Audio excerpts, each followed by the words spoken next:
In the same sort of situation in House and Rock.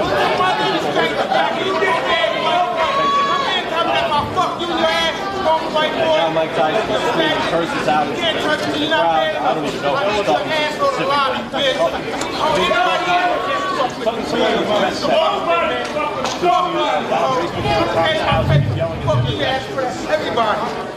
Halo guys, apa kabar kalian? Kali ini LPM TV akan membahas kemurkaan Mike Tyson si leher beton ketika kehormatan dirinya dihina, dilecehkan, dan dibuat marah oleh sang lawan. Seperti yang kita lihat dalam video inilah contohnya. Jika seorang petinju sekelas Mike Tyson dibuat murka oleh kelakuan sang lawan, terlihat butuh banyak sekali orang untuk bisa meredam atau menahan amukannya tersebut. Biting tactics, and he still wants more as he's being held back by Richie Jacquetti. Just an awful display here by Tyson. Nah, tentu kalian penasaran kan seperti apa dan bagaimanakah kemurkaan Mike Tyson si leher beton ketika harga dirinya dihina selanjutnya? Maka dari itu mari kita simak ulasannya dalam video berikut ini. Tonton sampai habis ya.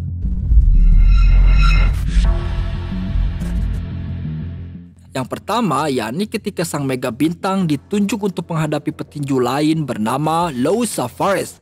Yang mana ketika ronde pertama baru dimulai, saat itu Tyson langsung memberi pukulan mautnya yang tepat mengenai rahang Safares hingga membuatnya harus terjatuh hanya dalam waktu beberapa detik pada ronde pertama baru dimulai.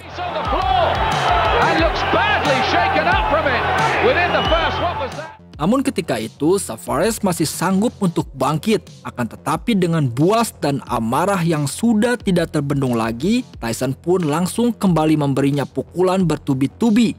Bahkan ketika wasit hendak memisahkannya, saat itu Tyson terlihat benar-benar gelap mata dan tidak menghiraukan titah sang wasit karena saking murkanya pada sang lawan.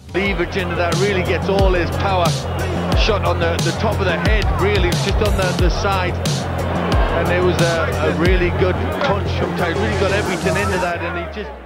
Akan tetapi setelah laga berlangsung, saat itu Tyson pun mulai menyadari kesalahannya dan langsung meminta maaf atas kelakuannya, baik itu pada wasit maupun pada sang lawan, guys. Tyson just hadn't had enough. He wanted to carry on hitting him.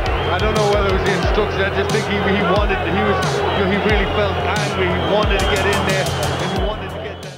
Terlihat sangat mengerikan apabila petinju yang satu ini telah murka. Namun di balik semua itu, tahukah kalian sebenarnya Tyson adalah seorang petinju yang baik, tidak seperti yang difikirkan oleh kebanyakan orang. Sebenarnya ia adalah seorang petinju yang santuy. Hal itu bisa kita lihat dalam beberapa kesempatan ketika ia berhasil mengalahkan atau menumbangkan sang lawan, maka biasanya ia akan membantu lawannya tersebut untuk bangun. Seperti yang kita lihat dalam video berikut ini.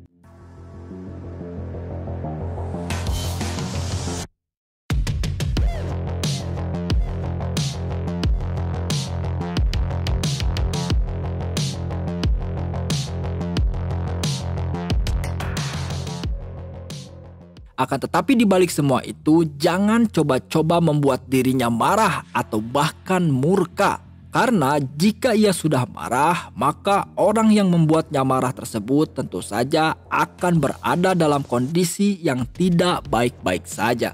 Salah satu contohnya yakni ketika Tyson masih berusia remaja. Ia memang sangat senang sekali memelihara burung merpati. Akan tetapi ketika itu ada salah satu orang yang tega membunuh burung merpati kesayangannya itu. Dan ketika mengetahui hal tersebut, maka Tyson pun bergegas mencari orang yang telah membunuh hewan kesayangannya tersebut. Dan setelah bertemu, maka si leher beton muda pun tak banyak bicara dan langsung menghajar habis si pelaku dengan pukulan mautnya, hingga membuat pelaku tersebut pun harus mengalami kerusakan serius pada wajahnya, guys.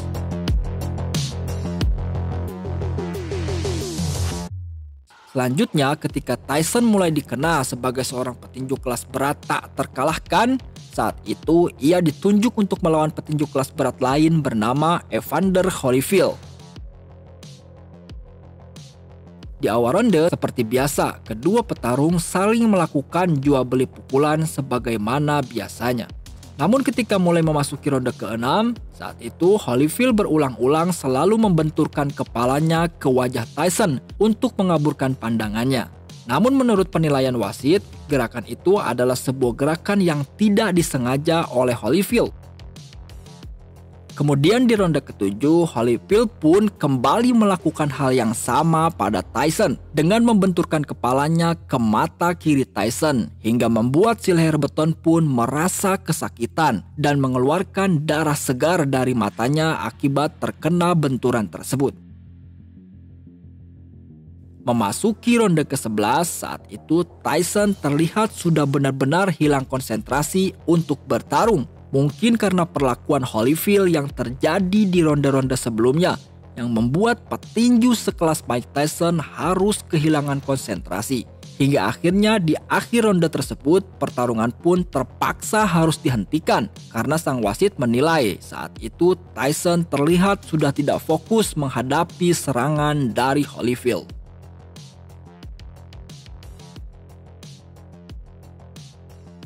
Namun beberapa bulan setelah kekalahannya itu, kedua petinju ini pun kembali dipertemukan dalam sebuah ring untuk melakoni rematch. Yang mana dalam laga ini Holyfield sempat beberapa kali ingin melakukan hal yang sama pada Tyson.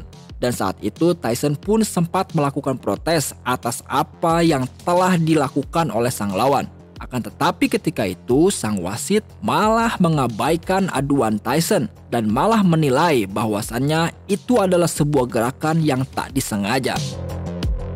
Dan di ronde berikutnya Tyson pun nampak sudah tidak bisa membendung lagi amarahnya hingga nekat melakukan sebuah gigitan pada Holyfield hingga membuat petinju tersebut pun merasa kesakitan dan harus mengeluarkan banyak darah. Dan atas kejadian inilah akhirnya memicu kerusuhan di atas ring. Still wants more as he's being held back by Richie Jacquetti. From above us. I told him, I said, one more time like that, that's it, you're gone. I told them both. Evander Holyfield was such a view that he could have continued had he not. Atas kejadian itu, akhirnya Tyson pun harus menjalani hukuman, yakni larangan bertinju selama beberapa bulan ke depan. Hingga akhirnya ia pun kembali diperbolehkan untuk bertarung dan kali ini Tyson dihadapkan dengan petinju lain bernama Francois Botha. Akan tetapi sebelum laga berlangsung, ketika itu Tyson sempat diwawancarai oleh seorang reporter dari salah satu stasiun TV. Dan dalam perbincangan itu Tyson nampaknya terlihat marah pada sang reporter, yakni ada salah satu pertanyaan yang menyinggung dan menyudutkan Tyson. Seperti yang kita lihat dalam video berikut ini. Well, for example, rage against Evander Holyfield worked against you. Well, it. It's a fight, so whatever happens, happens. Mike, why do you have to talk like that? Well, I'm talking to you the way I want to talk to you. Do you have a problem? Turn off your station. You know what? I think we'll end the discussion right now. Then we could. You got it. Have a nice fight, Mike. Go off. Hingga akhirnya tibalah pada tanggal 16 Januari 1999. Yang mana saat itu kedua petinju tersebut dipertemukan dalam satu ring untuk memperebutkan salah satu gelar juara bergengsi.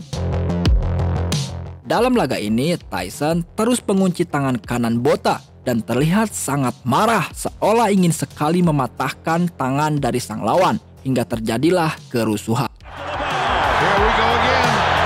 It's Bedlam in the ring. The two have to be ripped apart at the end of round one.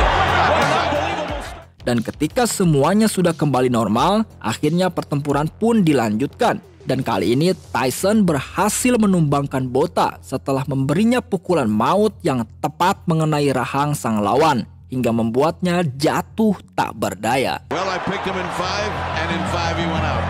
With more, he got knocked out more from exhaustion than just the punches, and it was an accumulation factor. There's Tyson. A kiss on the head from Mike Tyson. Now Sterling McPherson, the manager. Kemudian beberapa tahun setelah itu, Tyson pun kembali dijadwalkan untuk bertarung melawan petinju kelas berat lain bernama Lennox Lewis. Yang mana ketika keduanya bertemu dalam sesi face-off, Saat itu Tyson terlihat benar-benar marah dan tidak bisa mengontrol emosinya hingga terjadilah saling adu pukul dan sebuah kerusuhan besar, guys.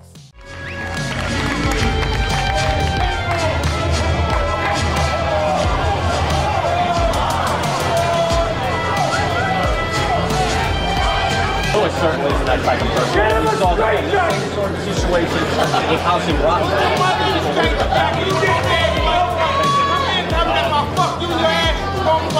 Like going the last 3 years, you could have had a former champion and Lewis season as a great Nah, itulah sedikit ulasan tentang kemurkaan Tyson si leher beton ketika kehormatannya dihina, dilecehkan, dan dibuat marah oleh sang rawan versi LPM TV. Bagaimana menurut kalian? Tulis di kolom komentar ya. Oke guys, sampai di sini dulu jumpa kita kali ini. Semoga kalian semua terhibur dan mendapatkan pengetahuan baru dari video tadi. Baiklah, sampai jumpa di video-video menarik selanjutnya guys. Dan jika ada kesalahan, mohon dimaafkan. Thank you.